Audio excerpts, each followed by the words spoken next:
অন্তর্বর্তীকালীন সরকার প্রধান ডক্টর ইউনূসকে আমরা স্পষ্ট বার্তা দিয়ে দিতে চাই, জাতিসংঘের মানবাধিকার কমিশনের অফিস প্রতিষ্ঠার মাধ্যমে বাংলাদেশে ওয়াশিংটনের আধিপত্য প্রতিষ্ঠার যে কোনো ষড়যন্ত্র রুখে দেওয়া হবে ইনশাআল্লাহ।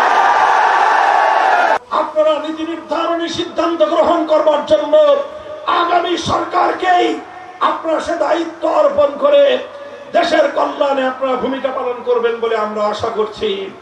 সেই সঙ্গে আমি গোটা বাংলাদেশের বিগত আওয়ামী দুঃশাসনের সময় জুলুম এবং নিপীড়নের শিকার হওয়া প্রতিটি রাজনৈতিক দল এবং পক্ষকে উদাত্ত আহ্বান জানাতে চাই, আপনারা নিজেরা পরস্পর ভ্রাতৃঘাতী লড়াইয়ের মাধ্যমে বাংলাদেশে আবার নতুন করে ফ্যাসিবাদী আওয়ামী অপশক্তির রাজনীতিকে পুনর্বাসন করবার চেষ্টা করবেন না।